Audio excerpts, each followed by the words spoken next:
this is your microphone, but it picks you up at distance. So, yeah. And it'll go off at 11:30. So, and then we'll just, so if we can just make sure that your second presentation is done at 11:30. And then we can just have open. Yeah, no, that's fine. Okay, lovely. And I've already pseudo-introduced you.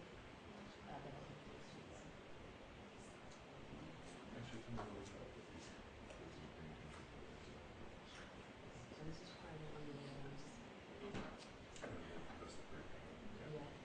and there's 17 students. And there's also some students who have come to the talk and are part of the internship program. And the program did the first introduction to grassland. And then this afternoon is a lab. And we just did a pretest to recognize before the and then we have two checking one and two. And do hands-on and do that describe conditions that makes to restoration. Just thought. And then the third one is and then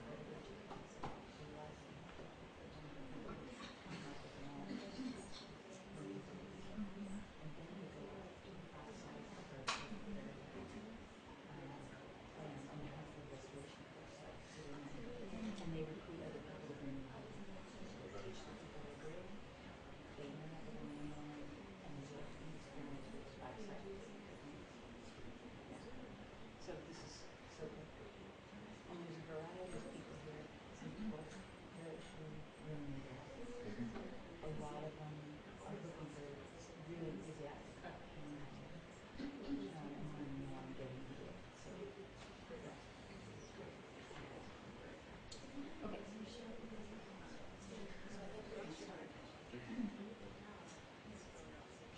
So let's get started. Hopefully we're recording. I've introduced you, I've told you that Wade Ballou is the president of the California Native Grasslands Association, and that he has also worked for many years in our area with Cotati Creek critters. And they've done a lot of restoration and hands-on work, and a lot of that's been with SSU students as well. So Wade is going to be talking to us, as I described before, about an overall introduction to the appreciation of grasslands, because they are sort of an unsung community, and many of us don't think about their importance relative to some of the other, those mega habitats that we all know and love. So with that, feel free to introduce yourself more as well. You can go with that. And I think that's a really common situation with grasslands, is that people just don't realize how important they are, because we do have, redwoods, and we got bristlecone pines that are 4,000 year olds in the east side of the Sierras, and vernal pools getting lots of attention, but grasslands have kind of been that ubiquitous ecosystem that's everywhere. It's underneath our feet, but we just don't see it, I think, mainly because it's just a small stature. It's just down at ground level, so it just doesn't look like much. This picture happens to be up at Tule Lake up in the northeastern California. So am I going to be pointing down here, right there? How does that work? So I have 5 points in my PowerPoint today to tell you about. First one is California grasses and grassland diversity, a little overview of the different grassland types in California and the drivers of the diversity that we find here in California. Then we'll zoom in a little closer and take a look at what are grasses themselves, their taxonomy, morphology, how they grow. Then we'll look at their ecosystem values and services, and this is the part that a lot of people just don't recognize, that how valuable they are both for habitat and for humanity. We'll do a little overview of landscaping and restoration, and then I'll tell you about my organization, the California Native Grasslands Association. So first of all, just to get a little sense of the place we are in the world, we live in a Mediterranean climate, and as someone myself that was born and raised here, you just kind of think that's the norm, but it's really actually quite exceptional in the world. And what's kind of interesting is you see it kind of lays itself out at these 40 degrees north and south parallels, and they're all on the western sides of continents, and that has to do with the way the planet turns, the direction of the spin of the planet. And what results in these unusual climates is that we have cool, wet winters and warm to hot, dry summers. with very little rain, and that's what's unusual because most places in the world get a lot of rain in the summertime. And this represents only 5 locations in the world and just 2.2% of the Earth's land area.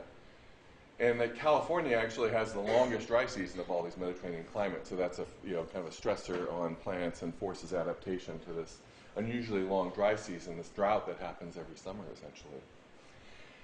And even though there's only 2.2% of the Earth's land area, we have 20% of the plant species, and this is second only to rainforests in plant biodiversity, which is quite remarkable. So much so that the Conservation International has designated the California Floristic Province. And it's not just California itself. It leaves out the Mojave, does come down here, catch a little bit of Mexico, these islands, and up a little bit into southern Oregon. And what's really remarkable, there's 3,500 species of vascular plants in this biodiversity hotspot, and 61% are found nowhere else in the world, what we refer to as endemic, which is really remarkable to have 2/3 of your plant life endemic to this area. And we have 50 endemic plant genera just in this biodiversity hotspot. So that's quite amazing into itself. A lot of things drive this diversity and endemism. And part of it is this idea that California almost acts like an island. And when you look at the Galapagos and Hawaiian Islands, there's all kinds of biodiversity occurs when you start isolating things. So California is isolated by deserts, mountains, more mountains, the Great Basin kind of up in eastern Oregon, and then obviously the ocean here. So, and then there's been a lot of, California is very new geologically. We're kind of like on the front edge of this bulldozer blade that's scraping across the Pacific plate as the Pacific plate goes underneath us, and there's all kinds of geological activity, all kinds of new topography. We're very erosional in California because our geology is very new and very much kind of pushed up right now and eroding away.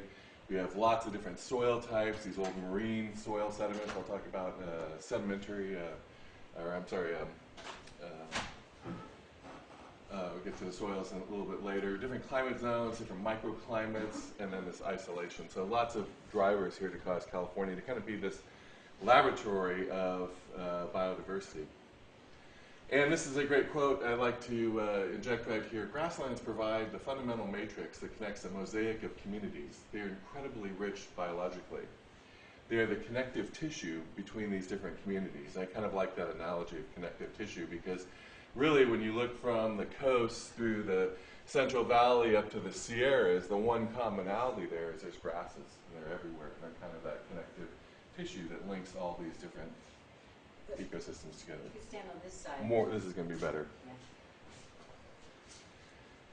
So this will be a little tour of California grasslands. We're going to start out here at the ocean because just above the crashing surf we have 4 dunes with native grasses on them. Lamus mollis happens to be a common species out on the coast. It hasn't been replaced with European dune grass as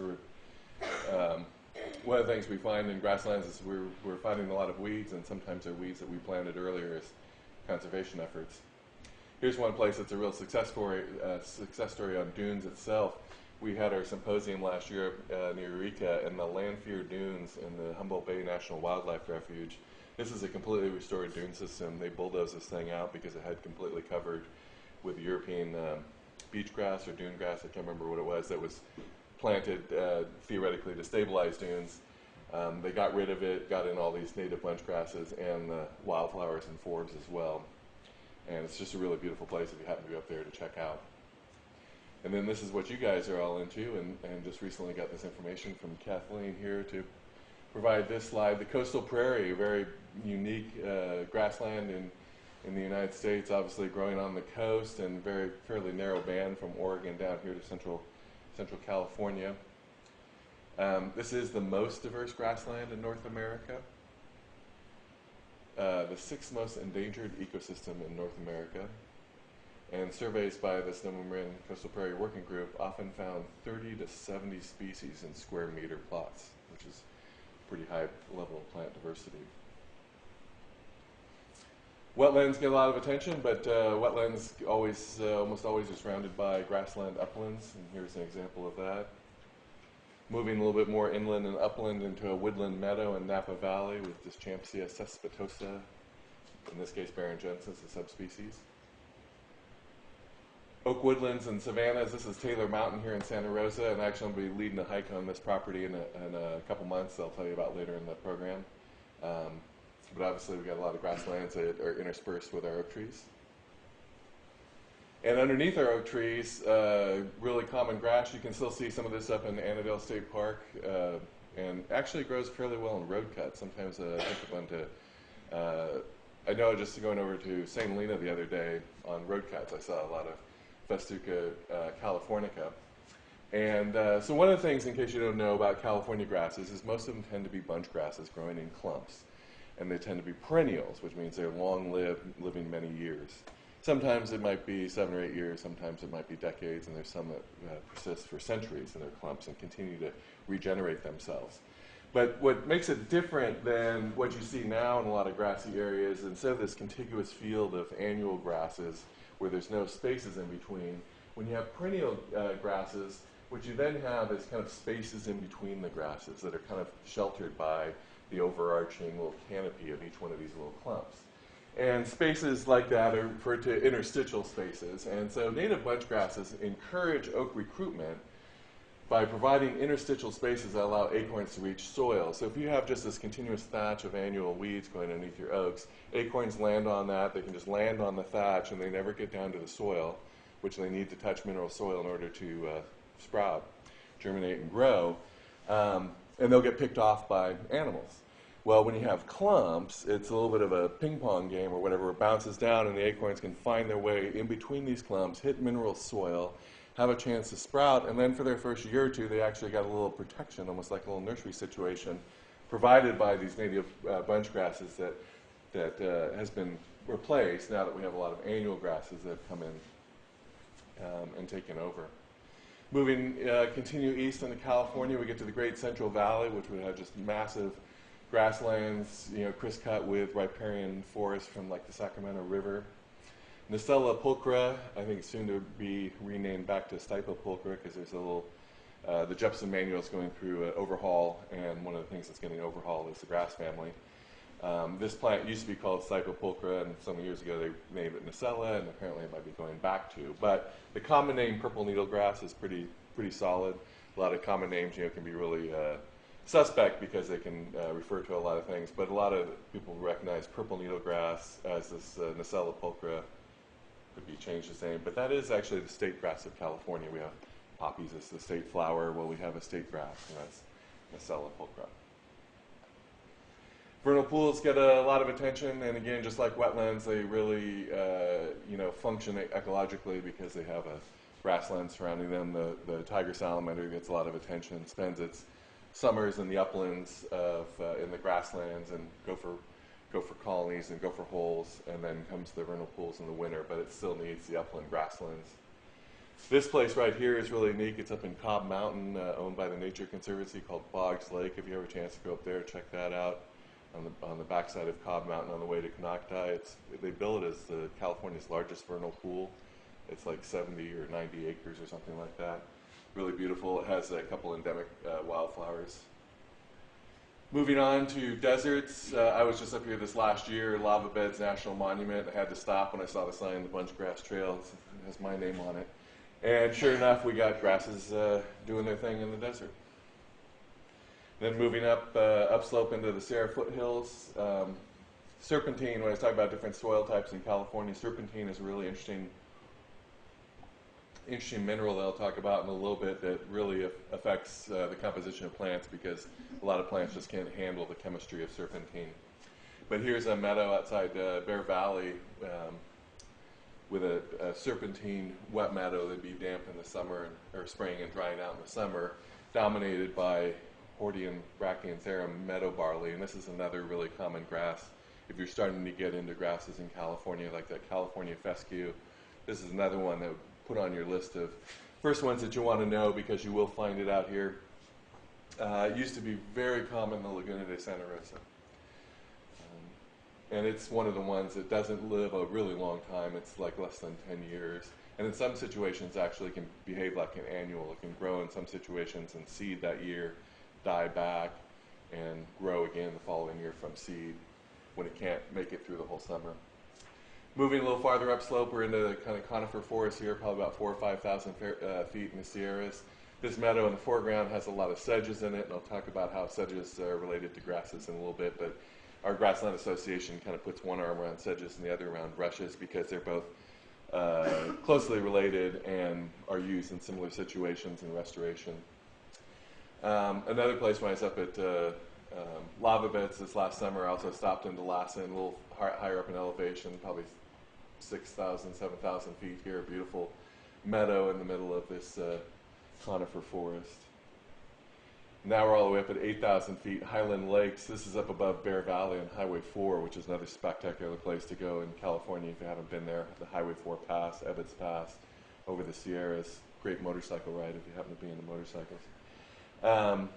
And also a great place to camp. This is one like Sunset Magazine's top 50 like unknown places to go camping in the West. And I've been back there since the article came out, so it's probably a lot more people there. But it's a beautiful place, and these great hikes up into the hills. But here we got bunch grasses doing great at 8,000 feet. So I mentioned serpentine being it's a state mineral of California, just like Nacella pulchra is a state grass. And it's a seafloor deposit that was metamorphized, and the bottom line, it has this greenish, shiny cast to it. You'll see it in road cuts or in hillsides. Often the vegetation is very sparse on it because things just don't like to grow there. And the reason is because it has very low calcium and very high magnesium, kind of reversed in its normal proportion. And that just wreaks havoc for most plants, but there is serpentine endemic plants that only grow in serpentine. And then there's other native plants that have just managed to tough it out in serpentine. And they might not grow as big or as vigorous, but you can find them in serpentine. So in general, though, you tend to find natives on serpentine. So if you hear about, you might be in some park and they might say they got some serpentine, or you find some of this stuff. That's kind of a good place to be a little plant detective because you're generally going to find a lot of natives right there and maybe some really unusual stuff. So disturbance regimes, originally I talked about the soil and those other climate factors that determine diversity. And now I'll talk a little bit about the disturbance regimes that also affect California grasslands. And one of them was fire, and it used to be much more common in California than it is today. It's affected a lot of other plant communities, like oaks, for example, that in the absence of fire, Doug firs tend to run over oak woodlands. Well, in the absence of fire, things like coastal prairie tend to get overtaken with coyote brush and can lead to a succession of other plant communities. Fire is really interesting. When you look at this hill slope, one of the other disturbance regimes that's demonstrated here is actually shown in these light patches scattered through here. Anybody know what these light patches are in the soil? Let's just go for activity, actually. And you look at this, you can tell how black it is. That's a fairly fresh burn. And probably within weeks this picture was taken, and already the gophers are back at work turning the soil over. So besides fire, another important disturbance regime in grasslands is going to be gopher and other burrowing animals like badgers and stuff that are really going to be turning the soil over.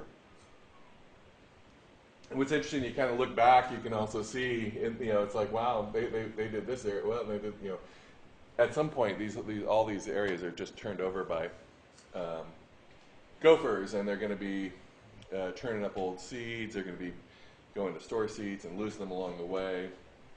And what's also interesting, when you look at these pictures here, you're going to see a bunch of little clumps.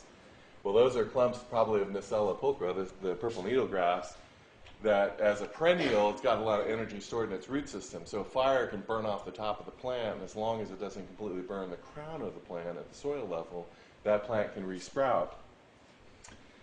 Fire is going to remove the dead thatch, which is good, recycle nutrients, and it really can influence composition. And this is a site over in Davis. Some of our board members work on the Davis Nature Preserve, and this is Nacella pulchra that they put in with a seed drill on large acreages, which is the same way they plant wheat and corn and things like that agriculturally. So they planted a big field. They had a bunch of weeds they wanted to deal with, so they were able to burn. Over in the Central Valley, they can burn like crazy. Out here, it's really hard to get a burn permit from our air quality folks.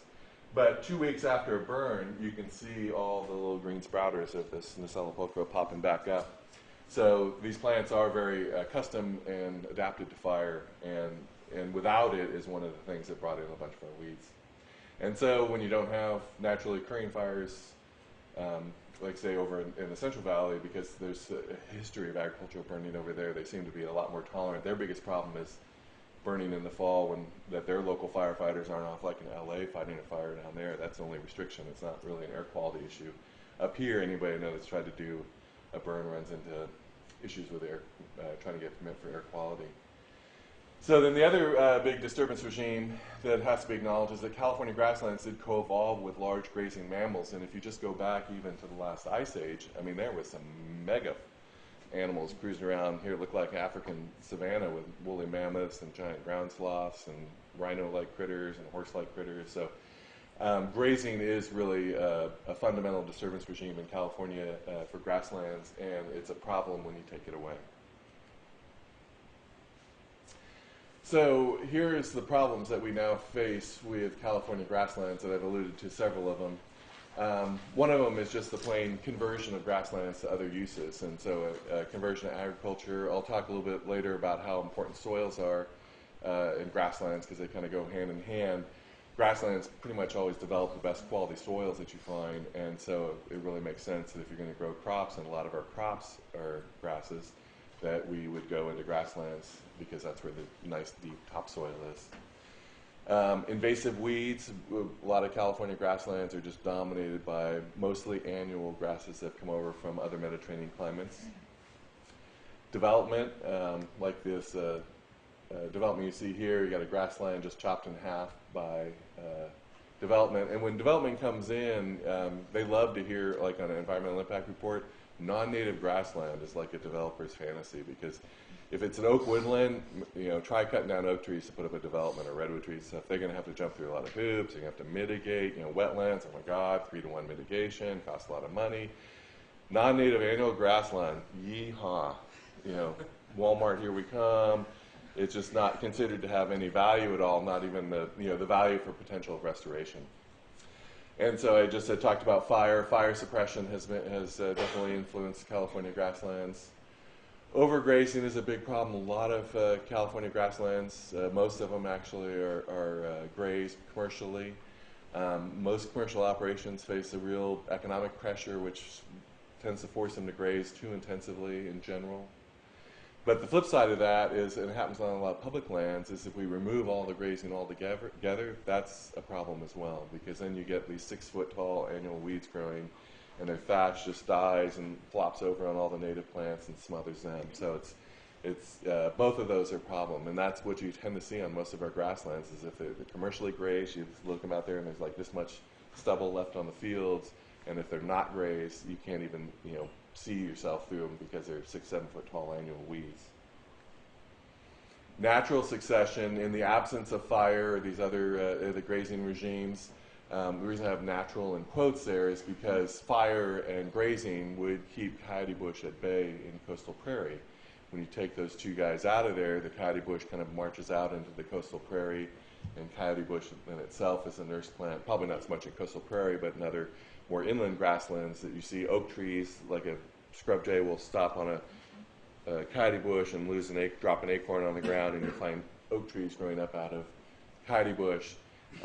So it starts this process of succession, which isn't quite natural because it's in the absence of fire and grazing. Fragmentation, like I said, these developments just chopping up ecosystems and slowing the flow of genetic material. That island effect that creates all this biodiversity in California can be really interesting, but too much of it, like chopping off Santa Rosa from other vernal pools, which is kind of, you can create these genetic bottlenecks and this lower genetic diversity with individual populations, which become problem and not self-sustaining. Limited knowledge is a really, really big deal, and that's why, like, this project that you guys are the interning for is so important, is we actually just don't know a lot about grasslands. If it doesn't have something to do about grazing, we don't care, essentially, about grasslands. It's kind of like trees. It's like you can go out there and find lots of information about redwoods because of their timber value. But you look at information about California oaks, not as much so because they never made it into the timber market as much, because the Mediterranean climate kind of creates oak that isn't as stable. It's not good for furniture and cabinetry, like places that grow with a more consistent rainfall. So, so much of our knowledge is just based on that commercial application, in this case of grazing. And if it's not about grazing, we really don't know a lot. So that's not a good thing. And then, when we don't know something about it, we don't tend to appreciate it. And when we don't, I think, the environmental movement, one thing that we don't do a good enough job about is kind of blowing our own, well, maybe not blowing our own horn to be arrogant or condescending, but to say, this is what we know. We know information about our ecosystems, about how we could be working with them and living with them and keeping them sustainable, but we don't just tend to get that information out to the general public or in the planning process. And so when we don't know about something, we don't appreciate it, we don't plan for it, we don't value it, we don't mitigate for it, and we end up losing it. So the bottom line in all that is grasslands historically covered about 20 million acres of California, or about 20%. California is about 100 million acres, so it makes the math kind of easy. About 20 million acres, and that doesn't even cover all the understory, savanna kind of habitat. So, the coverage of grasses in California would be even much higher than 20%. But only 36% remain, so we've lost about 2/3 of our grasslands to other uses, agriculture and development. And then of what remains, less than 2% is native. And you can either look at that there's 2% native grasslands because there's places you can find native stands of grasslands, or if you're just to wander out in the hills up here on Sonoma Mountain or at Fairfield Osborn and kind of do loose surveys, you'd probably find about 2% native content in grasslands. Basically, you're picking around, trying to find the needle in the haystack. There's a few out there, but there's not a lot. So this is a pretty substantial conversion of plant community here in California that's fairly unique on a worldwide level, and even locally. What's interesting, when I travel and in the last couple of years heading up into the Pacific Northwest, I've been out to Montana and Idaho and stuff, as soon as you get out of California, it seems like the grasslands automatically just get better, or even in that northeast corner of California up by lava beds and Alturas and the Modoc Plateau. You get up out there and all of a sudden you see a bunch of low-statured bunch grasses growing in the fields, whereas you get out here in the Central Valley and you find all those tall annual oats. So, next little chapter in the story is, what are grasses? How do we define these plants? How do they grow? What do they look like? So we'll start with a little grass taxonomy. And pretty common knowledge that grasses are part of the plant kingdom. I'm actually kind of curious, a few years ago when I was taking biology, we were at like 5 kingdoms of life. Are we still teaching 5 kingdoms of life, or has that gone up? We're getting away from teaching kingdoms at all. Uh-huh. This is sort of a higher rank free classification now. Interesting. So this is how it has been laid out. Obviously, so grasses are in the plant kingdom. At the subkingdom level, we come down to vascular plants, and then over here I'm showing that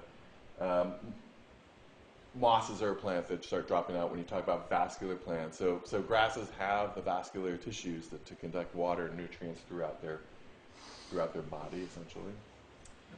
Coming down to the superdivision level, grasses are also seed plants, and this is where ferns would drop out of the picture because they propagate by spores. Then at the division level, we are at flowering plants, and this is where we lose the conifers, because conifers produce seeds, but they don't do it with flowers. And then also, flowering plants always produce fruits, and those fruits contain seeds.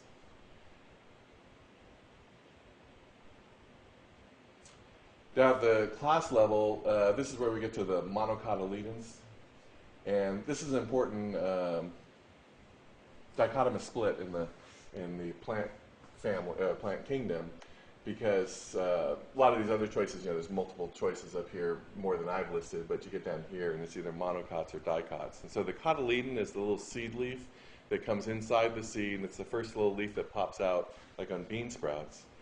And it doesn't look like the rest of the leaves that the plant will ultimately produce. And it often, in the case of like a lima bean, has a lot of storage capacity there. In some cases, they're more just the first photosynthetic leaf to pop out. In other cases, they're also packing a lot of energy. But so the difference between monocots and dicots, as they're shortened, abbreviated, is the monocots just have the single seed leaf, where a dicot will have 2 that opens up initially. And what happens in the monocots is it's a single seed leaf. The veins in the leaves, once they form, are going to be parallel, running the length, and they tend to have long, skinny leaves. Their vascular tissue is in bundles within the plant and not in kind of concentric rings on the outside of the plant that dicots have. The root systems tend to be fibrous, kind of like a mop head coming underneath the soil, where dicots tend to be taprooted. Floral parts, like in the iris, are in multiples of 3, where the dicots have multiples of 4 and 5, generally in floral parts. And what they are not is broadleaves, and they don't produce wood. The biggest monocots are palms, often called palm trees, but technically they're not a tree because trees produce wood, and the material inside a palm is not technically wood. Because wood has lignin added to the cellulose, and monocots don't produce lignin. This kind of has this distinction is kind of important because if you've ever seen, for example, we have these weed killers for lawns called 2,4-D broadleaf killers, and the reason that those things work is the broadleaf plants operate with some hormones that are different than the monocots.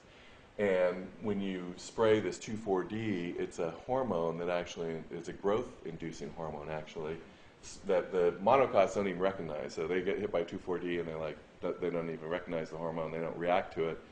The broadleaves think, oh, I'm supposed to grow a lot, and they start growing actually faster than their resources are available, and they die off. So that's a practical application, but it's also something if you're looking at plants, and you see, long skinny leaves, immediately you're jumping into monocots.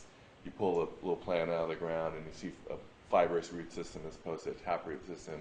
You start thinking monocots. So all the grasses are monocots, and then dropping down to the order level, this is where the sedges and rushes are closely linked to the grasses in this order, also known as the graminoids. And anytime you see the word gram, like graham cracker or grain, granary, any of those kind of words, that refers to grains come from grasses, so it's a reference to grasses. So graminoids are grass-like plants, and the sedges and rushes are related and by appearance are grass-like. So getting down to the family level, the basic answer to what is a grass, well, grasses are members of the Poaceae family. And this is wind-pollinated with maybe a couple exotic exceptions. It is the 4th largest plant family in the world in number of species. A little botanical trivia, who can name some of the other 3 plant families that are more abundant than the grass family? Ding, ding, ding. The sunflower family. Fabaceae, I believe. Yeah, that's the other one. Yes. And then I used to think this was 3rd, but then there's a close one that's in there. And nobody will probably get it because I never would. It's the madder family, and I can't even think of the scientific name. It's because in the tropics, I guess there's just a ton of them down in the tropics.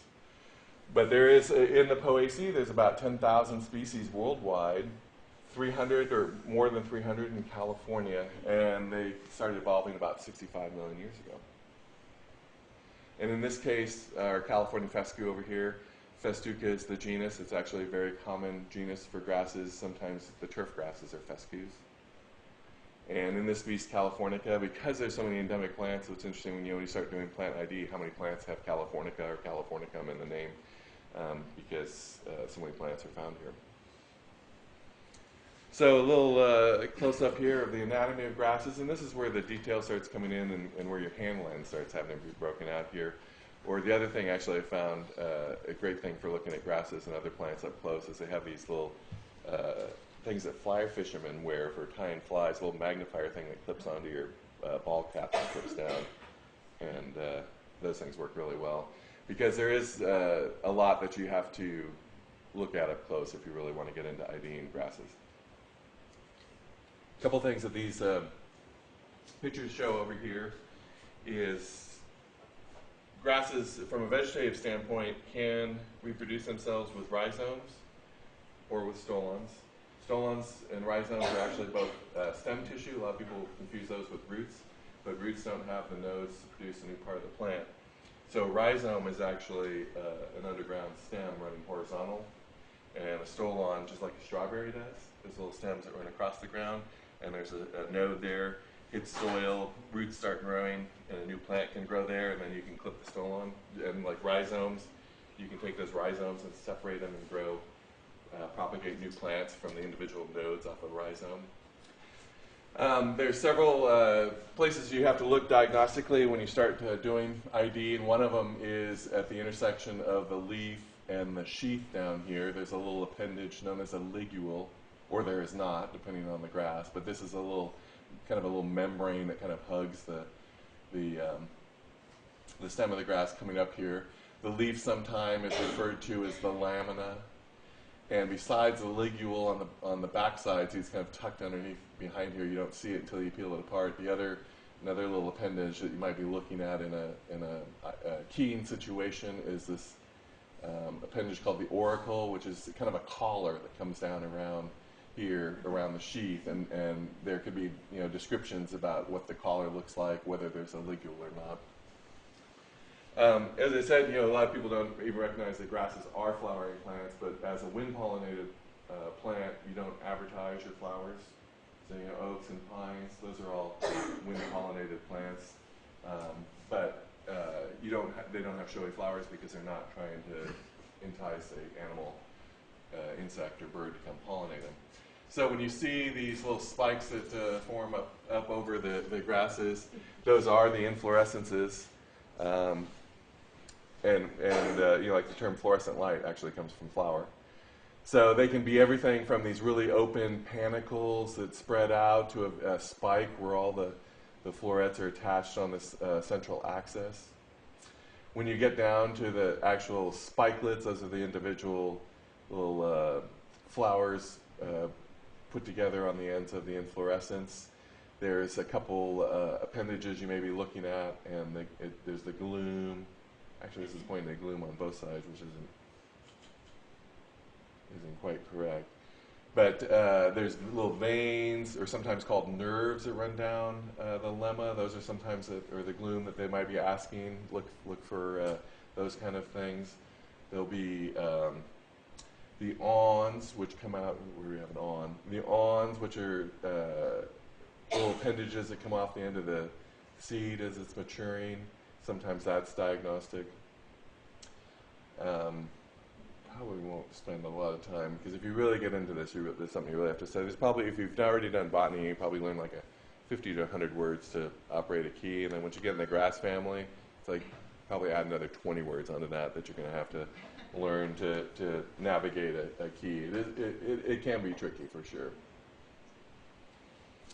And then the way grasses actually grow, what's their shape and form, and morphology? Well, grasses are modular. The basic unit is a tiller. And a tiller is a complete individual grass plant.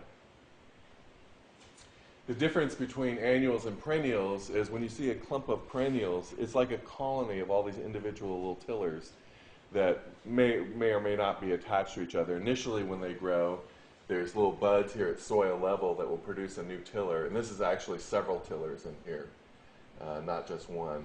But they can be attached. But if you want to propagate, take a bunch and spread it out to make more out of it, you can start breaking that bunch of grass apart and teasing out individual tillers, planting those individual tillers, and they will grow. And those individual tillers will then create new ones around them and turn into its own bunch grass. And an annual might create a couple tillers in its growing season, and then it gets to like May in this area, and those annuals will die off. But the perennial can continue to make those tillers year after year after year. So each one of these tillers is an independent plant, essentially. It has its own adventitious root system, which is shown here, and its own apical meristem, the growing point or shoot apex, which is not shown on here, but it's going to be at the tip of the plant growing out. This apicotyl and seminal roots is a root system that forms when the plant first sprouts. And so grasses, unlike some plants that really want to be like at soil level, a lot of grasses can actually be a little bit under the soil, even a couple inches.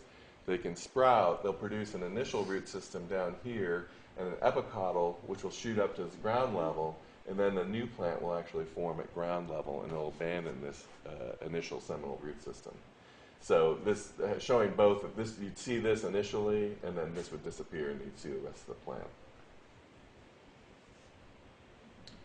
And then in those clumps of bunch grasses, each of those tillers that's been produced is a clone of the parent tiller, unless you happen to have seeds that would fall in the bunch and sprout new plants. But a bunch grass is kind of a colony of clones of these individual tillers. So this kind of stylized view of up close of what a grass looks like is important to kind of understand. Is like, where do grasses go? Like if you have a pine tree, for example, and you cut the top of a pine tree off, it really screws it up because that plant's designed to grow from the top of the plant, and it creates all this extra limbs coming out of it, and it generally, like from an arborist standpoint, they always avoid trying to do that kind of thing. You might as well just take the tree out if you're going to top it off. But with grasses, especially now, and this is a grass that hasn't sent up its inflorescence because it's all condensed right here. But here's the grass up here with the sheaths and the leaves, or the blades of grass growing. And say you come by with a lawnmower and you chop off the top. Well, you're not chopping off the part of the plant that's growing because that's all tucked a little bit lower to the plant in grasses. You have meristems are your growing points in plants. They're the places where plants are going to divide, separate into one cell becoming two cells. And they're saying, like in a pine tree or most trees, you get, especially the conifers because they have that single stem, you have a growing point at the very top. You have other growing points on the tips of those other branches and some around the trunk of the tree that are mostly held in check by hormones, because there's this thing called apical dominance, that when the top of the apical meristem is growing, it produces a hormone in the plant to keep all those other meristems in check. It's like, we're growing tall right now and I'm taking all the resources and let's go up. When you remove that, and you get, and you can do it with shrubs or other plants too, often when you take the top off of it, the rest of the plant starts getting shrubbier because you're removing this hormone source that's kind of keeping the rest of the plant in check, and then the rest of the plant goes crazy.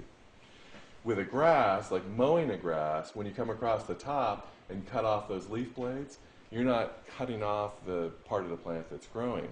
The plant is actually growing, this meristematic tissue is in the intersection of the sheaths and the leaves, and that's where the dividing is happening. So it's actually pushing out. It's not the end is growing longer. It's growing down here and pushing out more leaf this way. And then the culm, which I point out in a picture, which is kind of the equivalent of a bamboo stalk, because the bamboo is a grass, and it just bolts out with its this part of the plant.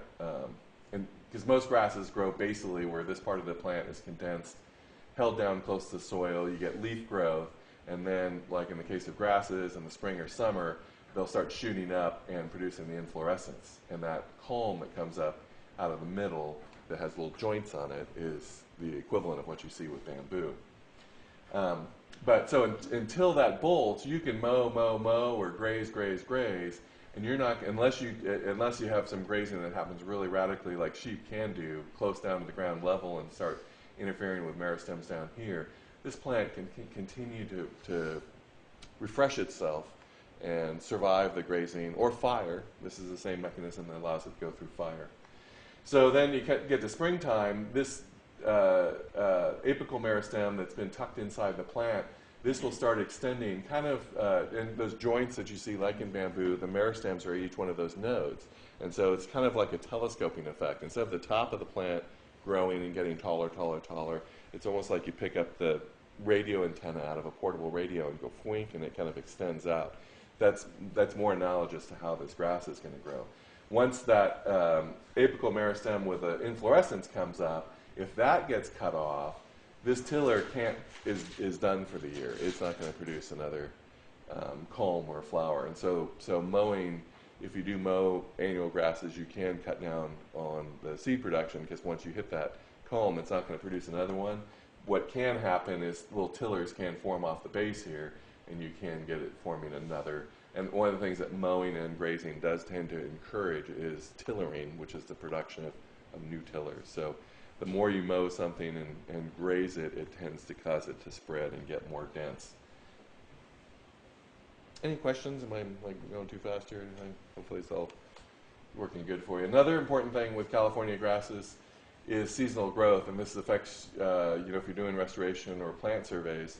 Most California grasses are cool season grasses which utilize conventional C3 photosynthesis And the 3 refers to, there's 32 steps in the photosynthetic process, I think the Calvin cycle.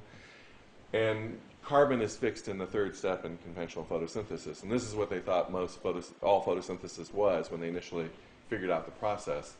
And it has growth in our late winter and early spring. You'll see grasses right now that are starting to actually flower even right now, flowering late spring to early summer.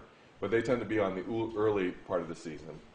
To contrast that with, we don't have a lot of them in California. It tends to be more of a tropical lifestyle. But there is warm season grasses, such as deer grass, which is a really commonly used in landscaping now. You have some on campus here. These pretty vigorous tufts of grasses that produce kind of like these long arcing inflorescences in the summertime. These grasses are referred to as warm season, and they utilize what's known as C4, so the carbon's fixed in the 4th step. And that photosynthetic process requires less water than the conventional one. Let's see if I can go back here.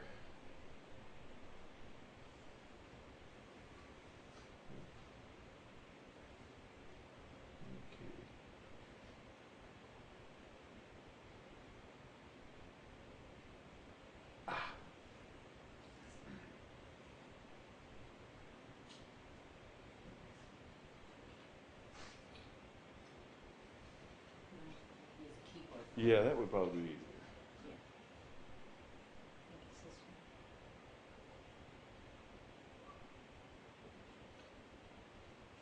Okay. Uses less water and actually thrives in warm temperatures.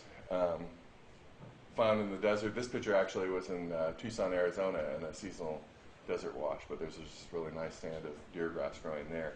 And so other examples that are common is corn and Bermuda grass. Corn, for example, you have sunny weather sometimes this time of the year. You could go out and throw corn in the ground. It's just not going to do anything because it just doesn't like cold weather temperatures. When the weather warms up, that's when corn gets happy and starts growing. Bermuda grass is this obnoxious landscaping weed that a lot of people find in their backyards. And like this time of the year, you might think, hey, my Bermuda grass is not doing too bad. It's like, well, just wait. Give it a couple months because it's not in its growth season yet.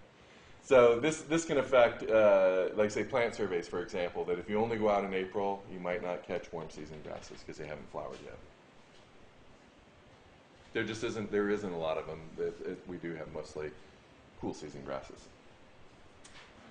So summer dormancy is an adaptation to our Mediterranean climate. Basically, the plant dying back. And in this photo right here, there's a little gray-green clump. I think it's Idaho fescue in the middle, surrounded by a bunch of Poa secunda, which has died back for the year. And so most native perennial grasses can die back during the summer dry season and regrow the following year because they're going to keep their energy in their root system and they can just abandon the upper part of the plant.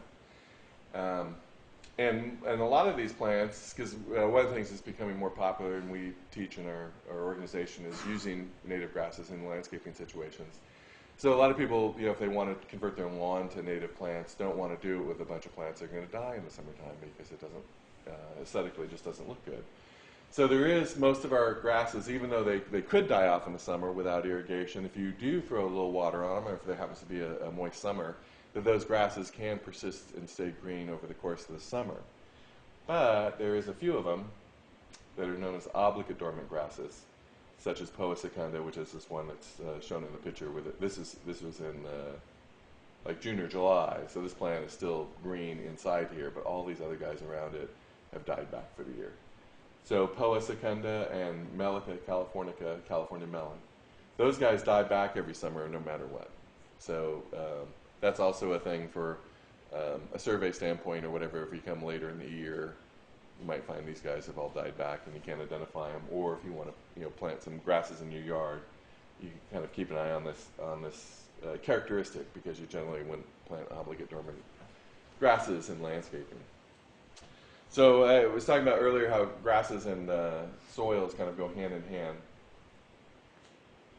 Because grasses really are kind of on the front line of soil establishment successionally. And this diagram, which has a lot of information on it, and you can find on our, locally with the Scotati Creek Critters project I work on, if you go to our website, you can actually find this slide on this slide on a page of images.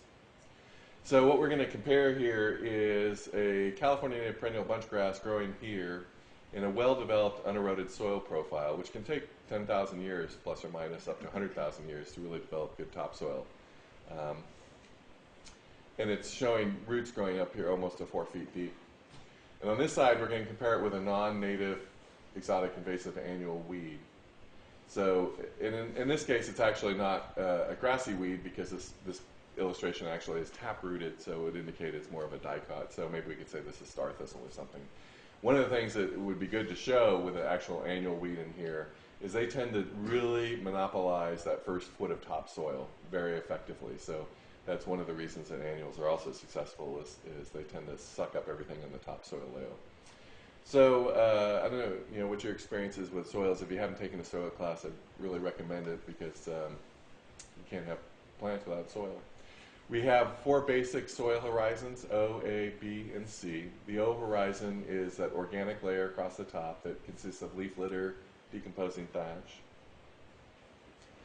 And then we come down and you have the A horizon, the topsoil layer, the B horizon, which is kind of on its way to becoming turned into topsoil, and the C horizon, which is parent material down here, which is, tends to get rocky and it's not very soil-like. One little caveat with my illustration here is I have topsoil properties listed here, kind of in the subsoil. These properties actually refer to what's happening up here. There's just not room, in that little space to put all these things. So those properties end up down here. And so what you have with good topsoil is typically you have 50% porosity, which is airspace. So half of topsoil on good soil is actually air. And of the airspace that you have, it's broken down into micropores and macropores. And the macropore space is the space that the gravity will just drain the water out of. So if you had like a 1-gallon potted plant, you should have half a gallon of airspace in there. And 1 quart of that airspace is going to be large pores, and 1 quart of that airspace is going to be small pores. If you put 2 gallons or half a gallon of water on that plant, that would take up all that airspace. But if you came back a day later, a quart of that water would have drained out of the plant because the macropore space is so big, it doesn't hold on to the water. The water doesn't stick into those spaces, so it can drain out. But the micropore space is where long-term water storage happens in the soil, because those are actually more than pores like little pits. It's more like the surface area of the soil particles can get coated with water, and they tend to stay there long-term. And that's where the long-term water stored in the soil is in these small pore spaces where it can adhere to the soil particles. But if you don't have pore space, you can't have water storage. And so low-quality soil may have just 10 to 40%, or in the case of building sites, if you see construction going on, the site work before they actually do the building, they often run a big tractor out there that's called a sheep's foot compact with these steel like lumps sticking out of its wheels. And they'll even scrape soil away, they'll run this compactor, they'll move the soil back on, compact it, more soil, compact it, and they'll drive the compaction up to like 95% because you don't want to build a building or a road on 50% airspace. It'll sink into the ground. So, but what happens is a lot of times if you ever try to do landscaping around buildings, you're running into compacted soil because it's obviously not exactly just the building footprint that gets done. It can be a much larger site around the building. So it's a common problem when you're trying to landscape around buildings as you come into like no soil porosity. OM refers to organic matter, and good soil has about 5% organic matter into it. Poor soil has something less than that. Structure refers to the way the soil particles bond to each other. And a blocky texture, which is undesirable, is something we have a lot here with the clay. When you see the big fissures open up in the ground in the summertime, and there's like these big chunks like you almost carve out like bricks out of the soil. That's a big consolidated blocky soil structure. That's not ideal for growing just about anything. What you would prefer to have is what's called an aggregated soil texture, which is if you ever see in a grassland, like if a gopher turns out the soil, where it's kind of granular like grape nut cereal or kitty litter, like little nuggets, small little nuggets that can kind of pour out of your hand. That's an ideal soil structure because that allows water to pass through, allows roots to pass through. much more beneficial. And part of that soil structure comes from the addition of organic material, because when organic material breaks down in the soil, it releases little glue-like substances that causes these fine little clay particles to aggregate into these little nuggets, which gives you that better structure. Consequently, when you have a lot of this pore space and the micropore space, that's good for fertility, because those small particles create the bonds with the positive ions that the plants are going to use. So not only is most long-term moisture stored as film of water around small soil particles, a lot of the long-term soil nutrition is stored as positive ions that have hooked up with a negative soil ion, and the reason it has a negative charge is it's so small. So clay is good for soil fertility. Too much clay is bad for its structure. And then if you have all those things happening, you end up with high drainage, because this aggregated soil ends up having spaces and stuff for the water to pass through. Let's pull up another couple of things here. So to compare over here, we have this dense, fibrous root system penetrating deep in the soil profile. And then perennial grasses can abandon 15 to 50% of their root system every year, effectively injecting organic material far below the plow depth.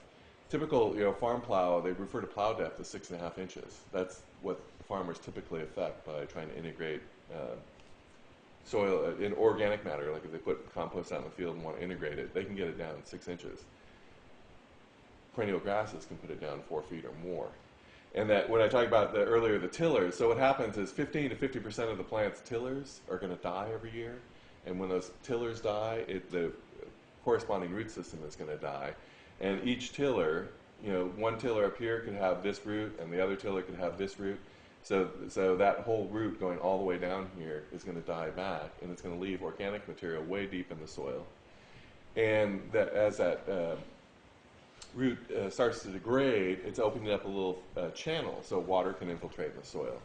So perennial grasses with these deep root systems are actually going to improve the water's ability to pass through the soil down into the water table, and it's also going to be breaking up this hardier material, this thicker material, and starting the soil forming process well below the surface. So you get really good erosion control with these deep root systems, and then carbon sequestration is something that's being looked at. And if you want to check out something on the web, there's something called the Marin Carbon Project, and they are looking at how to do grazing in a way, and I'll talk about it a little bit later, in a way that improves soil carbon sequestration, because a solid perennial grassland may likely sequester as much carbon as a woodland forest could. So they're looking at that as a possibility, because it actually would be a great thing if ranchers in California could get a little carbon credit, like a little subsidy, to do a little better job managing their grasslands and encouraging perennial content. And then fire adapted, as I said earlier, these species can burn off at the top and grow back, and then since they only usually grow a couple feet tall as opposed to oats that are way up here 6 feet tall, there's just not as much plant material to burn. So contrasting that with our weed over here, one of the things to realize is that weed species are often adapted to compete in compromised or disturbed soils. Places like road cuts and construction sites, when you wipe out kind of the native plant community, mess up the soil, you can be turning over seeds that have been buried down a long time, other weed seeds. Roadways are notorious because cars just kind of pick up weed seeds and redistribute them to other places. So these plants are actually just doing, what they're kind of designed or adapted to do. It just happens to really annoy us when they do so, because if you get into resource management like I have, you spend as much time managing weeds as you do putting good plants in the ground. And as I was saying earlier, the quick-growing roots monopolize the upper soil, often outcompeting the slower-growing perennials. And this illustration doesn't really properly show that. If this was an annual grass, you'd see a very thick, fibrous root system down here, really occupying and sucking up. Oats are really good at this, sucking up all the water there and drying out the perennial. Kind of the tortoise and the hare kind of story. The perennials are that tortoise that kind of chugging along slowly, getting the job done. But in the short run, they're just getting overrun by the hare. In the long run, that slow and steady approach is good because it produces something like that. But in the meantime, they have a hard time competing. So there's minimal organic matter, essentially none getting deposited deep in the soil profile, so it's not really helping with soil building. The plant dies annually, so you don't have erosion control in the wintertime. And then we have these tall growing species that are really fire prone.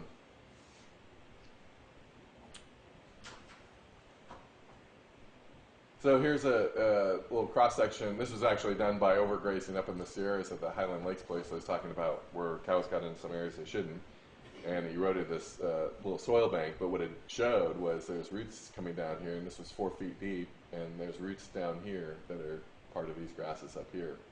And that's growing at 8,000 feet in the Sierras. Moving on to ecosystem values and services.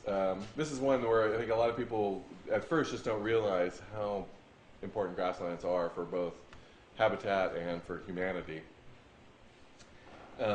This picture shows actually a deer, or more than one deer. Can we count how many deer in the picture here? 3. A couple guys sneaking in here, little youngsters. So just talking about bird species, we have 55 grassland-dependent bird species, and these are the guys that just make their whole life cycle in the grasslands, not counting all the other ones that are partially in the grasslands.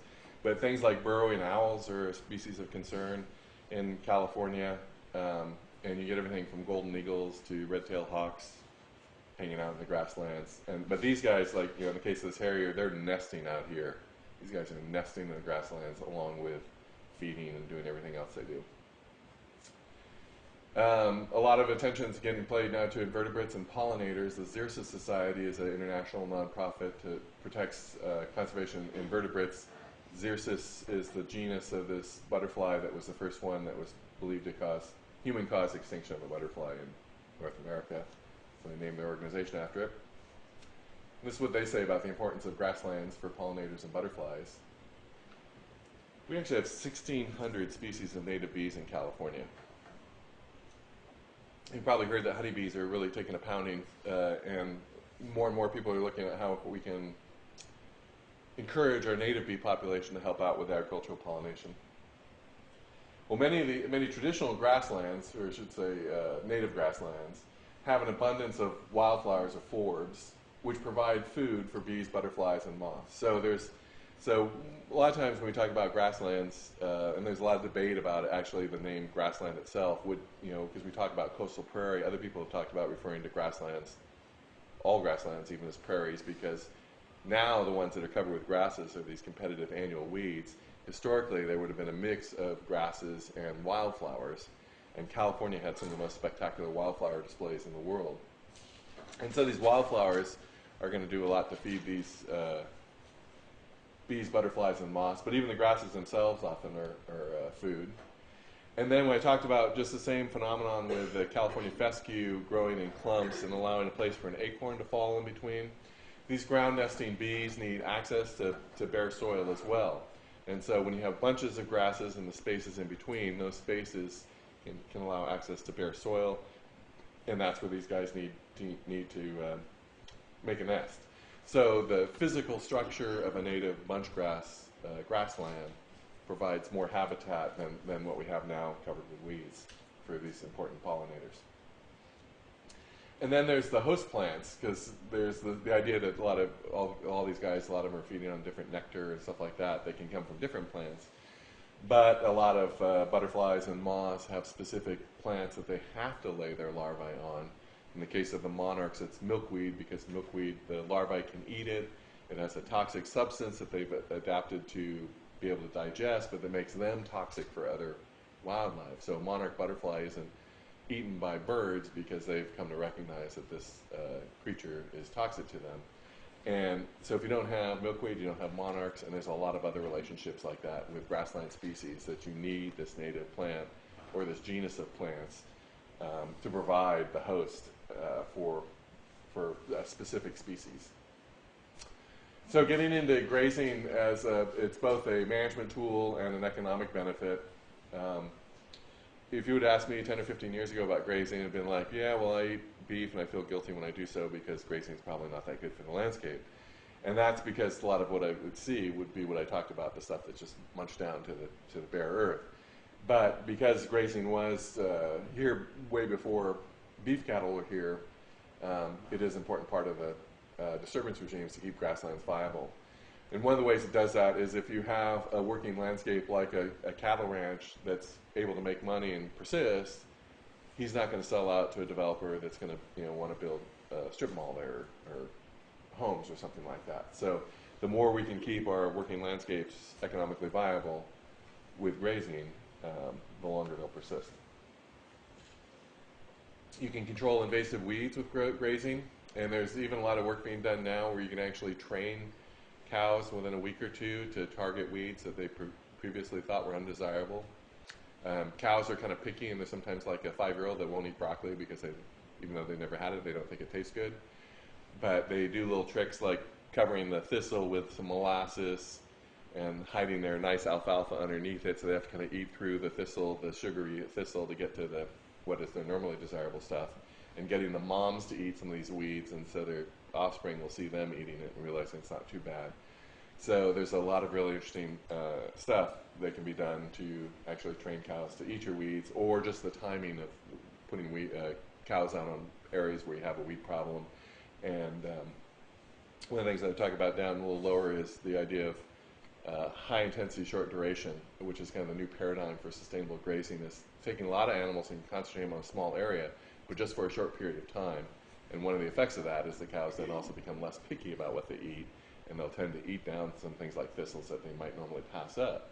And the problem is if they pass that up, it goes to seed, and next year you have twice as much, and the year after that, twice as much. And so it's really important to try to get weeds under control as early as possible because they just overrun a rangeland. So the thatch buildup, I talked about annuals creating this really tall, thick, thatch. It's like Memorial Day weekend in Sonoma County. You can watch the hills turn brown, and these grasses are dying off for the year, and that thatch layer can just fall over and smother other plants. So if you got cattle out there, they're keeping that thatch under control. They're cycling nutrients. The trampling of the hoofs in some regards can be too much, and that's where you can get some problems with cattle causing erosion in the creeks. But one of the things that they're doing a lot of is this exclusionary fencing to keep cows out of the creeks and supply them with water from other sources. But that trampling effect is a little bit of a rototill disturbance regime, putting in the seeds, killing in their manure. And grasslands need a little disturbance, and then they're being chomped and tugged on. When they pull on a clump of grasses, they're going to be separating those tillers and breaking the little bonds between them, and they're going to cause more tillering by that mowing. And typically, when you take the top off of a grass, you're also going to lose some of the root system too. So they're going to be that process of grazing is really putting a lot of organic material in the soil because you're forcing the grass to keep growing new root systems. And then, as I was just mentioned a little earlier, that the new paradigm is high intensity, short duration. So what's happened over the last couple generations is cattle ranching got really passive, where people would have large tracts of lands and a lot of animals and just let them roam free and do whatever they want for months at a time. And the problem is they tend to go where the things that they really like, or they hang out in creeks because there's a water source there. And so the new idea is let's bring back the cowboy and the herding of these animals, keep them on smaller spaces for short periods of time, kind of force them to eat everything down, and then move them off that parcel and let that parcel rest for up to a year.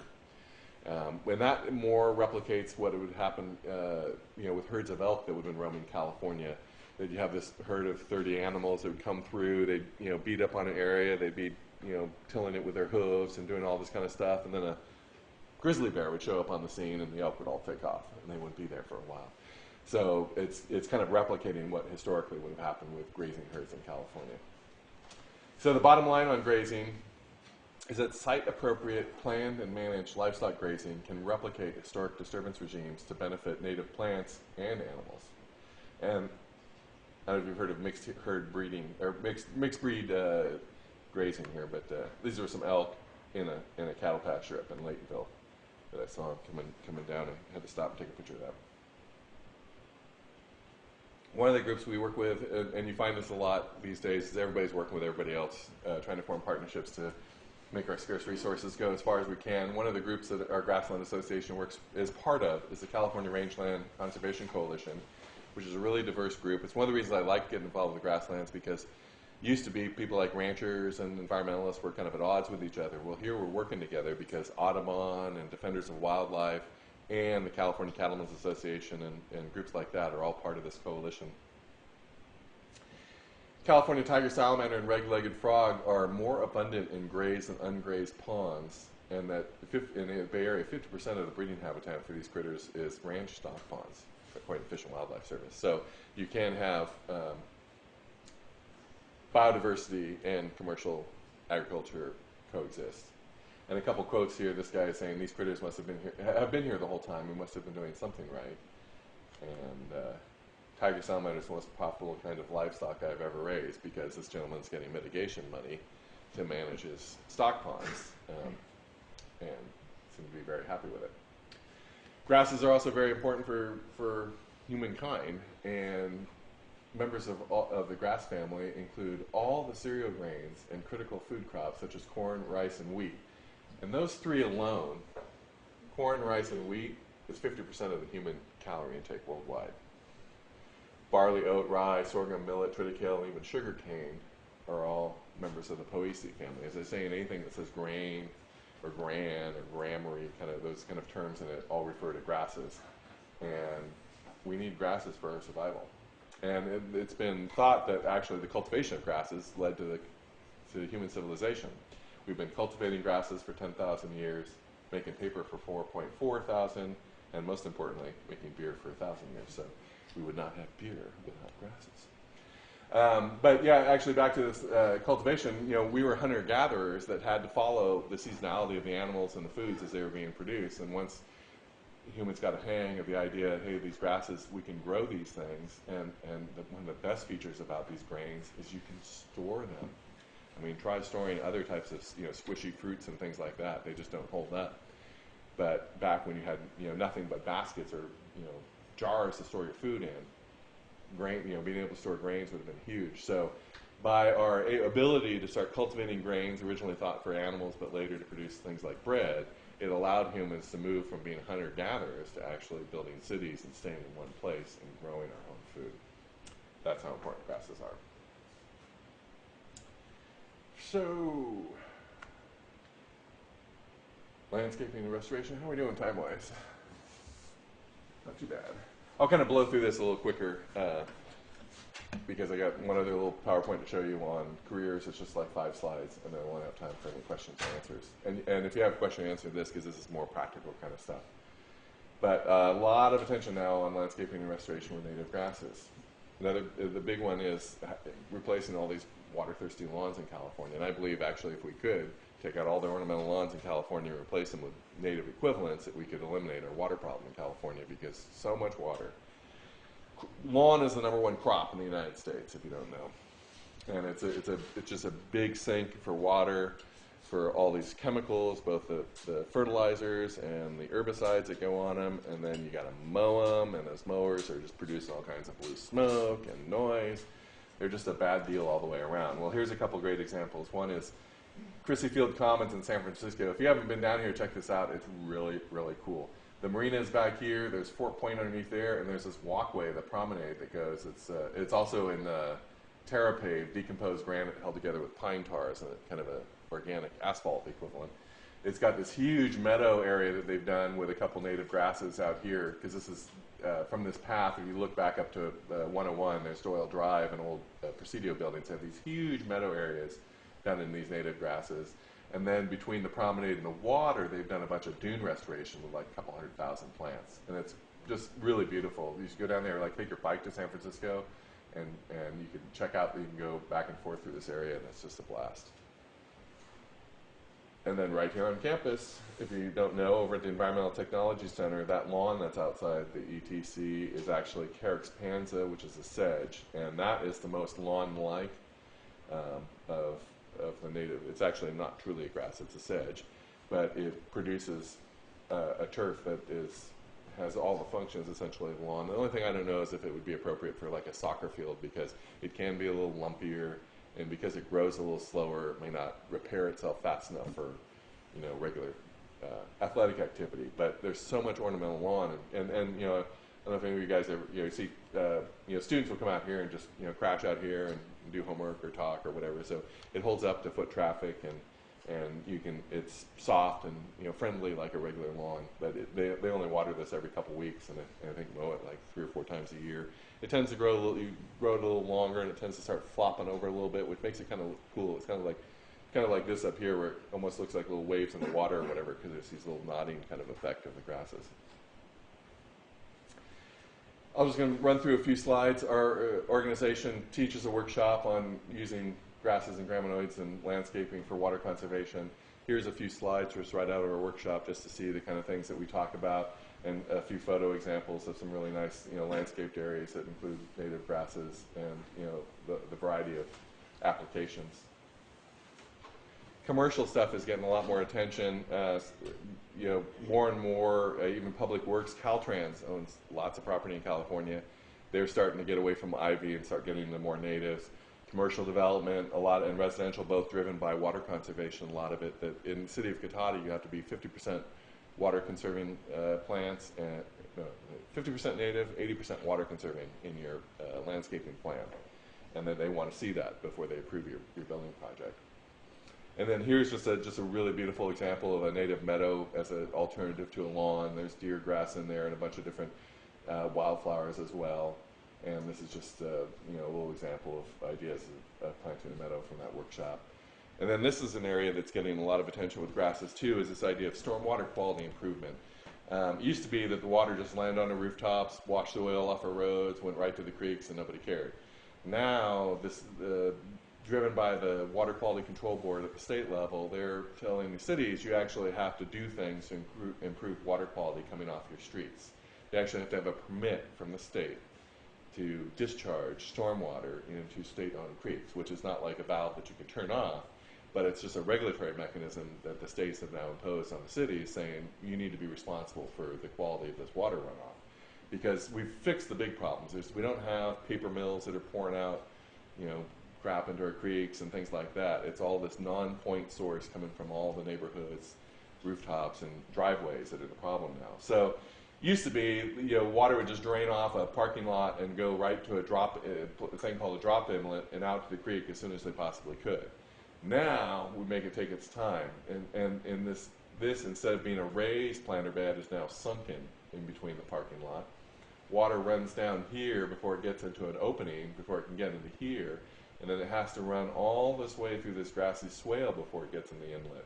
So that gives it a time for just even litter to fall out, let alone there's actually a little treatment that goes on, because one of the things that grasses, if they have that really vibrant soil activity going on, which they promote, there's a lot of microbes there that can actually break down some of these pollutants, and all the blades of grass actually have stuff growing on them, microbiology growing on them that can be a filtering besides the physical presence there that the water has to drain through. So you can see examples of this out in front of Lowe's on the other side of Cotati, and the 21st Century Health Club down by Oliver's just added a back section of the parking lot. The front section doesn't have this, the old section, but the back section is built just like this right now. And you can see these things in action, and it's a great idea.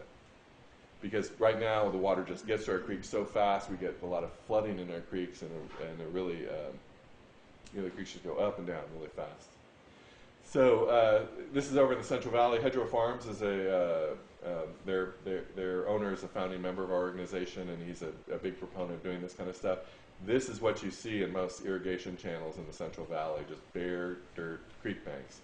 This is the side that he's been working on and vegetating with native grasses. Which side looks better to you? And then look at it when both sides are done. A lot better than a bare ditch. There's actually otters living out here. These things, they divert all this water from creeks, they run it through farm fields, and then they run the farm water back into the natural systems again with all the chemicals and stuff like that. Well, having all this vegetation there helps soak up nutrients and give a chance for those chemicals to break down before it gets back in the natural system. And then also at hedgerow, they have hedgerows on their field sides. Normally farmers would just love to nuke all this with herbicide because roadsides, as I was saying, are a real vector for seeds being moved into areas. So farmers, you know, they have weed paranoia, rightfully so they would normally come out here with herbicides and just have this area nuked and bare dirt. Well, this model is a little different where you have, you know, a row of vegetation, you have beneficial, you know, insects and pollinators in here. It's filtering, you know, if there's farm runoff coming out here, it's getting filtered. And then there's actually a physical, you know, instead of being a source of weeds, it actually helps prevent weeds, because when you have these hedgerows as kind of a fence running along your property, more so, like you can see here where it's fairly dense, weed seeds floating by here can just run into these plants, it falls down here, and get lost in the competition with the established native grasses. So it can actually shield the farm fields from weeds. So unfortunately, we don't see enough of this, but this should be the future of agriculture, because most of the times, you know, when you see these monocrops, where from creek bank to creek bank, it's all grapes or some other crop. I mean, they're just asking for disease and other problems to come in because nature doesn't want monoculture. I was pointing out earlier how grasses can actually be planted like you know, field crops, and you can kind of see the rows in here. But once the stuff grows in, the rows kind of disappear, and you have a wonderful grassland. Large-scale grassland restoration is difficult. It is expensive. The seed is expensive. It generally now is fairly herbicide intensive because you have to clear out the site before you can plant it. So if you can't burn, which I was saying is really difficult to do around here, there is a fair amount of herbicides. I'm going to blow through this real quickly. This is just our local project. We did some. We have some soil erosion, and we're using this as a model of a part of the laguna with sedge on the banks. So we're trying to, in Katati here, get the native understory reestablished. These are existing trees and shrubs, and we've come back and put native grasses in the little corners of this little jute mat that we put in.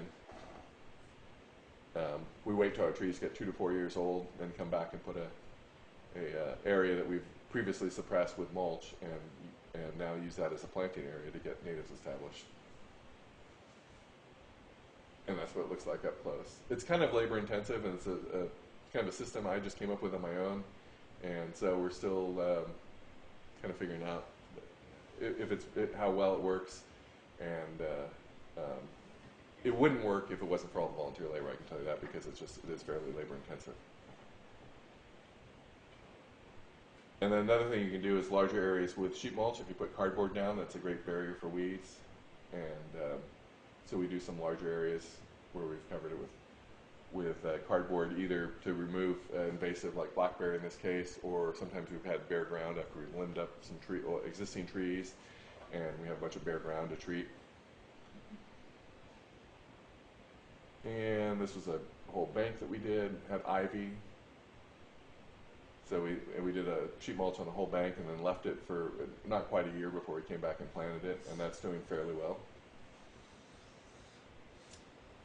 And this is a real quickie. I'm just going to blast through. This was this tree that got limbed up, and there's a bunch of bare soil. So instead of letting that bare soil get invaded with weeds, we said we'll go ahead and plant it. So this is before. Had a group of Boy Scouts came out. We just prepped the site by just raking some of the debris out of the way and getting some of the big weeds out of the way. Put cardboard and straw down with stakes, because this whole area can go under water. Again, that's why the jute netting's there, because the water can reach all the way up to this little bike path that's here periodically. So we need to stake this thing down so it doesn't go away in the winter. And then you can just plant right through with these dibbles, poking holes right through the cardboard and the straw. And that was just like a little 3-hour afternoon for these guys, and this is what it looked like 2 years later. This particular site is doing quite well. Getting established. You have to go back and weed it a little bit, but we don't expect that we're going to do our entire creek channel because there's so much to do, but we want to get patches installed so they can start putting out seeds. And I do a lot of mowing, and I find I can mow out the competition, and a lot of these guys are going to grow by rhizomes. They're going to drop seeds on the ground that will help cause them spread naturally. So real quickly about our organization, the mission of the California Native Grasslands Association is to promote, preserve, and restore the diversity of California's native grasses and grassland ecosystems through education, advocacy, research, and stewardship. We have some workshops coming up that you guys might be interested in. On April 14th, we're going to be doing a whole day workshop on identifying native and naturalized grasses over in the winters. That's by Davis. And then the very next day, and this is a great event, that Hedgerow Farms, I showed, had the irrigation channels and the hedgerows and those kind of things. They host this event in our 4th year now. It's a Friday, and you go over there, and we have several different tours, walking tours, and like on the back of a hayride kind of tractor pulled thing, where you go out and you get to look at their production fields and these irrigation channel restoration projects and the hedgerows, and everybody just, we get like 120 people on that day and going on like different rides like Disneyland, and everybody just loves it and comes away inspired and have learned a lot, get a chance just to, when you've only seen a couple of these grasses maybe, and then you see a whole field of them, it's just really great. So we've actually paired these up deliberately, so you could do a classroom thing on identifying grasses. The next day you go to this, or you could take them independently, but the next day if you go to this, and you'll see a lot of these grasses in the field. We're going to do grassland monitoring in Davis on May 27th. And then I'm doing, for the first time on June 11th up at Pepperwood, which is a great place if you haven't been up there, an introduction to California grasslands and grass ID, which is going to start with the PowerPoint you just saw, and then get into just identifying like 5 native and 5 non-native, the kind of very beginning step into grass ID. When you do the regular course, you can look at 20 or 25 native and 25 non-native. You look at a lot of grasses. And then a couple field trips I'm doing on April 12th. That Taylor Mountain photo I showed earlier, we're going to do an evening hike up there. I think that's like a Tuesday from 5 to 8. And Land Pass is a local group that does outings all over. It's a great, you can get on their email list or go to their website. You generally have to sign up for their outing, so if you want to go to that, you want to go to their website and sign up. And then April 30th from 9 till noon, that's a Saturday. I'm going to be down at Tole Lake in Petaluma, which is a beautiful property that was purchased by the Open Space District. It's a site of regional significance in Native American culture because it was a lake that shaman would come and throw charm stones in from all over California. And it's also just got beautiful grasslands and golden eagles and views of the Bay Area. So that's going to be done through regional parks. And then just if you join our organization, you get benefits. We have a really wonderful quarterly journal called Grasslands that people just rave about the quality. It's just really, we used to call it a newsletter. Now we realize we should call it a journal because that's really more what it is. When we do all these events, you get a discount as being a member. One of the best things when you show up at these events is just chatting with people from all over, find out what they're doing and what's up, what's been working for them. You're supporting our efforts in general to deal with critical ecosystems. And our regular membership's $45. If you're a student, you can get it for $30 a year. And then you even get, we generally make our workshop prices half price for students. We really try to encourage students to come. So that workshop I'm going to do June 11th up at Pepperwood, I think is $25 for students. And like I say, the rest of them are pretty reasonable because of the nice discount. And then actually this slide is, I wasn't actually applying for these guys. I didn't take this slide out. We just have a number of committees. I was doing a talk where I was trying to recruit people to our committees. One of the things actually I am trying to do down here is create a facility somewhere in the Laguna to grow grass on a larger scale so we'd have seed available to do restoration, because our nearest seed source is over in that Davis area, which is, we need something local. And then in 2012, I want to have a conference up in Pepperwood. There's a couple of big things on the list locally.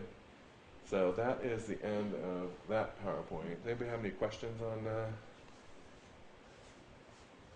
all that? You got to have a question somewhere. I mean, come on. All I've been doing is talking for an hour. There's a question over here, Ray. Yes. I said a question on the slide where you talked about grazing.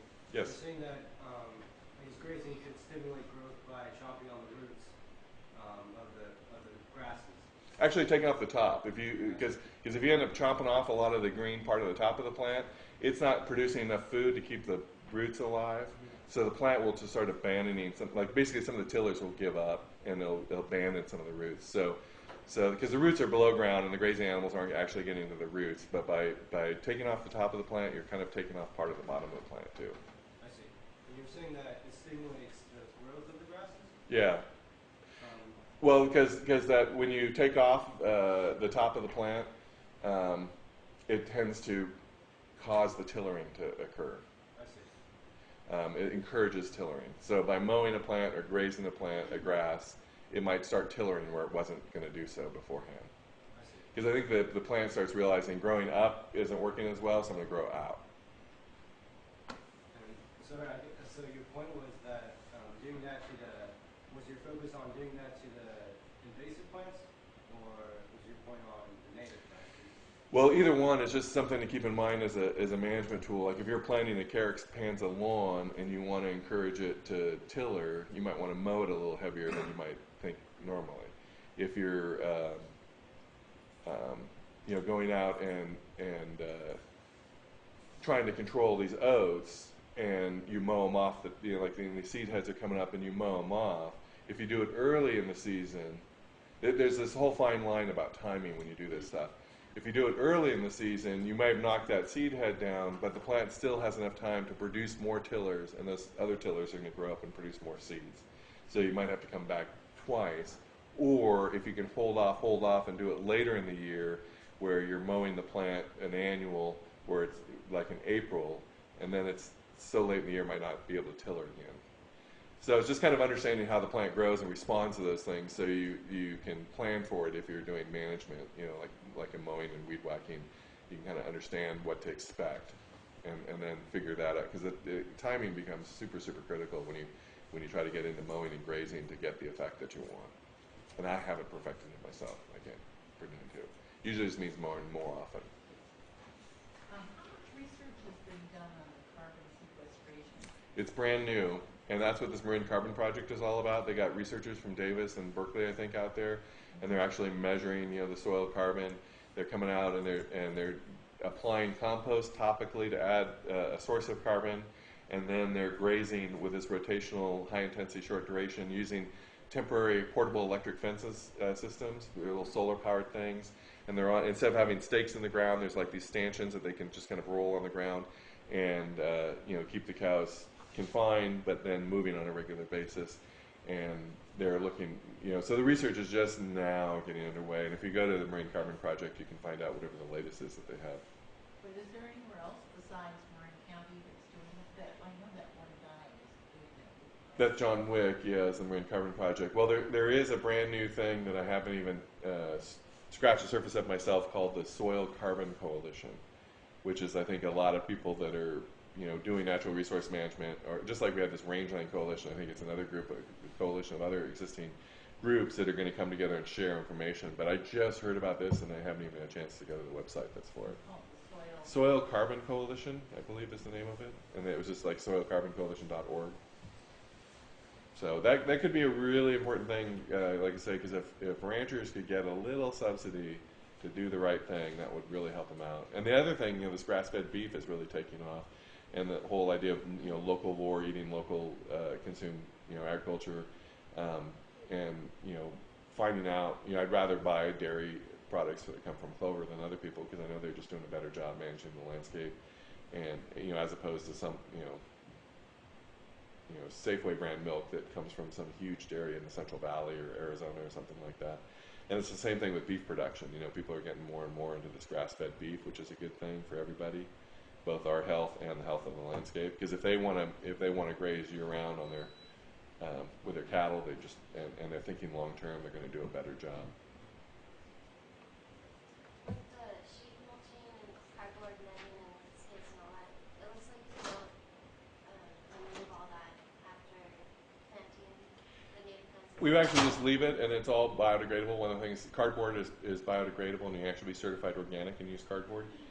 Because it's made of cellulose from plants, and they're using less toxic glues than they used to historically to pull it all together. So, and it just biodegrades and becomes compost after 6 months to a year, and the rest of that stuff just degrades as well. So we that's one of the things I really like to do. Fortunately, we don't have a problem with animals eating our plants, but a lot of restoration sites use the plastic tubes, and I'm not a big fan of those because I've seen a lot of those wash down in the creek. So one of the things that I'm happy about our project that is it's all biodegradable stuff, and recycled wood stakes and jute and all that stuff. If it does blow out, it just degrades. And as we see it degrade over time, we'll pull up loose stuff, but we just leave the mulch, like the straw mulch there and stuff, because it's not going to hurt anything. I have this other little the career PowerPoint, and it only takes like 5 minutes. That it was a separate PowerPoint. Yeah, wasn't I it? put it on the desktop. Oh, okay. So, I got like 5 slides right here. It's just going to talk about careers real quickly in natural resources. One of the interesting kind of backstories for what I've done is we started this, before I started this, the Cotati Creek Critters got going with a gal, Jenny Blaker, I work with now. And I came along in the early 2000s. In 2004 or so, we both took a JC class on watershed ecology and restoration. And we didn't know that the other one was taking the class. We just were both kind of curious about doing more learning more about what we were doing.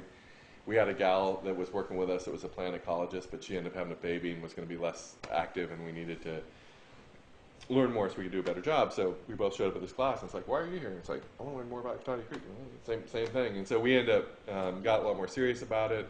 As the class project, we put together a binder with a bunch of information about our creek, photos and cross sections and historical information. And then we started talking to the Laguna Foundation about becoming our nonprofit sponsor, because we want to create our own nonprofit. That'd be a lot of work.